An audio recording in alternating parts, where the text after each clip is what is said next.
The players knows it every single day. But it's a fact that what happened this season,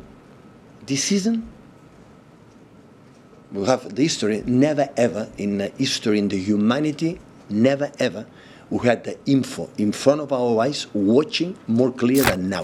Yo no está quitando el nombre de Carlos Mar al teatro.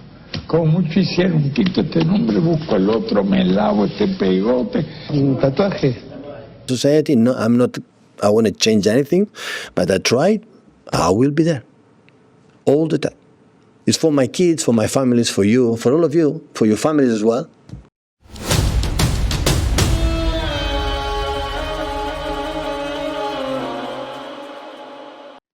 አማርኛችን ፖለቲካንና ኩርንቲን በሩቁ ነው እያለ ሲያስፈራራን እኛም ከፖለቲካ ስንሸሽ ህዝቤም ፖለቲካን ሲጠየፍ ኖሯል። እነሱ ፖለቲክስ ኢዝ ደርቲ ጌም እያሉ ሲናገሩ ሰምተን እኛና ፈረንጆቹ የምንጋራው ተመሳሳይ በሽታ ነው ብለን ነበር። ጀለሳችን አፍላጦን ግን ይህን የፖለቲካ ስንፍና አይቀበልም። በአሕዛቦች እንዳንቀጣና በምንበልጣቸው ቀሽሞች እንዳንገዛ በመስጋቱ One of the penalty for refusing to participate in politics that end up being governed by your inferiors እያለ ከፖለቲካ ንራቅ ብሎናል።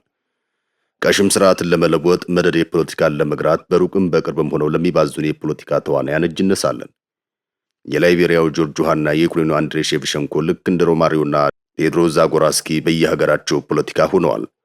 ግን ስለ ዜጎቻቸው እንጂ ስለሌላው ህመም ሲታመሙ አላየናቸውም። ከዲያጎ ማራዶናና ከፔፕ ጋርዲዮላ በቀር ለተበደለ ህዝብ ድምጽ የሚሆኑ እግር ኳሰኞችን አላየንም። በሜክሲኮ የዓለም ዋንጫ ማራዶና ከዳኛው አይነት ተሰውሮ በግራ እጁ እንግሊዝ ላይ ባስቆጠራት ግብ የፎክላንድ ደሴት ቂሙን ተበክሏል። ግን አልወጣለትም። በዳግም ውልደት ተመልሶ ሲመጣ በቀኝ እጁ እንግሊዝ ላይ ዳግም ጎል ማስቆጠር እንደሚፈልግ ነግሮናል። ማራዶና አሜሪካንን እንቅልፍ የነሱ ሶሻሊስት መሪዎችን ይወዳል። ምዕራባውያንን የሚያርበደብዱ አብዮተኞችን ያደንቃል።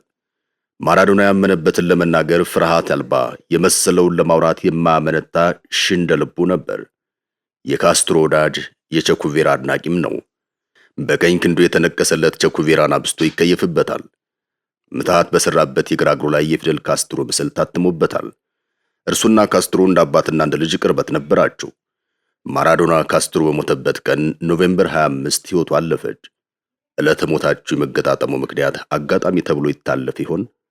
ማራዶና ከፕሬዝዳንት ሁጎ ቻቬዝ የነበረው ወዳጅነት ቻቪስታስ ብሎታል። ከቦሊቪያው ኢቮ ሞራሌስ እንዲሁም ከቬኔዙዌላው ኒኮላስ ማዱሮ ግራ እጁን አንስቶ የደገፈ ሌፍቲስት ነበር። ማራዶና ያኔ ኒኮላስ ማዱሮን በሚመራት ቬኔዙዌላ ወታደር ሆኜ ኢምፔሪያሊስቶችን እፋለማለሁ ብሎ ለገላጋይ አስቸግሮ ነበር አሉ። ዲየጎ በፋሪስ ጥንታዊ ታሪክ ተከይፎም ለምዕራባውያን እጅ ያልሰጠችውን ኢራን በጽናት እጅግ በመገረሙ ማሊያው ላይ ፈርሞ ኢራን ሆይ አንቺ ተቀበይኝ ብሎ ሰጥቷታል። እርሷም በክብር ተቀበላ ለታሪክ አስቀምጠዋለች። ከዲያጎ ማራዶና በኋላ የመካከለኛው ምስራቅ ፖለቲካ በትኩረት የሚከታተል እግር ኳሰኛ ጥራ ከተባለ ፔፕ ጋርዲዮላ ብቻ ናቸው። ለተበደሉት ድምጽ ሆነዋል። ለተጨቆኑት ነጻነት ያስፈልጋቸዋል እያሉ በአደባባይ ሲሟገቱም ሰምተናቸዋል። ፔፕ የተበዳይ ድምጽ የነጻነት ልሳን የሆነበት ምክንያት የአፍላጦን ኪታብ ወይም ደ ሪፐብሊክ ገልጦ በመቅራት የፈላስፋውን ምክር ልብ ብሎ የሰማ ይመስለኛል። ፔፕ እኔ ገለልተኛ አይደለሁም ሲል ሰማ ነው። እኔ ፍልስጤማዊ ነኝ እያለ ስለ ጋዛ ህጻናት የመታመሙ ምክንያት አንድም ሰው ስለሆነ ስለ ሰው ይታመማል፣ አሊያም ካታላን ስለሆነ የነጻነት እጦት ህመሟን ጠንቅቆ ያውቃታል ማለት ነው። ይህን የዘመናችን ፍራንዝ ፋኖን አንዳንዶቹ ኤቲስት ነው ይሉታል። እኛ ግን የሰው ህመም ከመታመም በላይ ኢማም የለምና ፔፕ ጋርዲዮላ ዘናጭ ኢማነኛ ነው እንላለን። ካሳ ከርቤ እንደጻፈው Everyone see his own house. The neighbor. What will happen today all around the world?